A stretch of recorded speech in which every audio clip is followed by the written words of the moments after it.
I think we're ready for some warmer weather. I know. That cold air came in. I know, it definitely did. It's so cold, in fact, that we had snow in parts of the state yesterday, and it's still there. It's just on the ground, and it's slowly trying to melt. Okay. It's going to take some time, though. But, man, the storm trackers were out. They were all over the state. And, yeah, some of those storms, they became severe as they kind of moved just south and east of I-44. So we didn't have any severe storms in Oklahoma City. We ended up with a little bit of light rain, but we had to wait for the lightning because a lot of these storms, they started to strengthen after sunset. So that is when we had the lightning strikes. We could freeze those frames and actually see the lowerings and sometimes see, the mesocyclone. But yeah, our storm trackers were all over it. We had Valentine McCaster, Brandon Pennell. We had Jeremy Carter, Marty Logan. Yeah, there's another mesocyclone there. You can see the lowering pretty clearly. Let's go ahead and go to the other video. On the backside of things, we had some really cold weather up in the Panhandle at Marty Logan. He was up there with his tracker, Kyle, and they just had lots and lots of snow.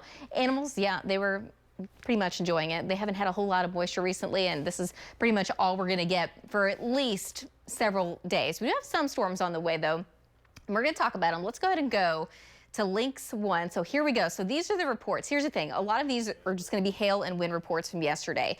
No tornado reports. Yes, we had tornado warnings, but we didn't have any confirmed tornadoes that actually touched the ground. So no damage there. That's some great news, though. So looking pretty good, especially as far as the rain is concerned. Again, those storms really strengthened as they pretty much moved over parts of Pontotoc, Seminole, Hughes County. That's where we had those tornado warnings, and that's where we also just had so much rain. Ended up with 1.24 in Ada, but again, 0.01 at the airport. As far as snow is concerned, 2.5 there in Guyman, but parts of western Cimarron County had around 7 inches of snow. Where does that put us with the drought monitor? Well, this does not include yesterday's precipitation, but eastern Oklahoma doing pretty good. We're out of the drought now officially, but still an extreme to exceptional drought in the northern and northwest. This is our Integris camera up of our Lucky Star SkyChem network.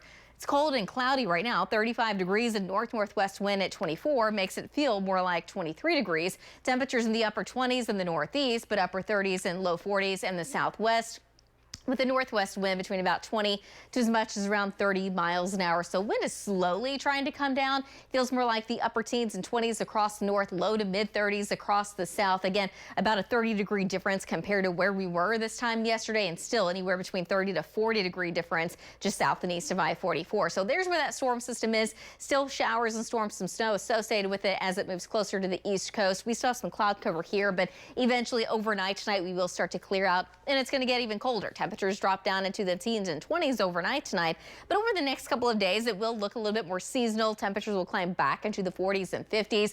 We have this next weak wave that will move across on Saturday, just a slight chance of sprinkles. By Sunday, temperatures even warmer, close to about 70 degrees in really a lot of parts of the state. But this next cold front moves in by Sunday night. That one only drops our temperatures a handful of degrees, and then the next storm moves in by about Wednesday, and this one starting to increase our rain and storm chances even here in the metro. So central eastern Oklahoma looking pretty good for rain, at least for now. Behind it, temperatures drop a couple of days, a couple of degrees, and then after that, it's going to start to go warmer again. So lots of ups and downs, but as far as storms are concerned, we don't have a lot of those right now in the next 9 days, but there is one nice one there by about midweek. Tonight, though, dropping down to 25 degrees in Oklahoma City, but the low to mid-20s in the north, the upper teens in the north and west, about 12 degrees, though, in Guyman tonight. Tomorrow afternoon, 48 degrees. This is going to make a lot of difference with a southwest wind between 5 to 15. Still a little breezy out west, highs in the low 50s. And by Saturday, a lot of wind out of the south and southwest. Temperatures still only about 50 degrees because I do expect to have a lot more cloud cover with a slight chance of very light rain or sprinkles. Certainly wouldn't amount to a whole lot. By Sunday, still a strong south wind. Temperatures in the upper 60s here in Oklahoma City, but low to mid 70s in parts of southwest Oklahoma. After that, temperatures stay mild for a few days. Here's that next storm, but behind it, temperatures drop a lot, but that's only temporary for now.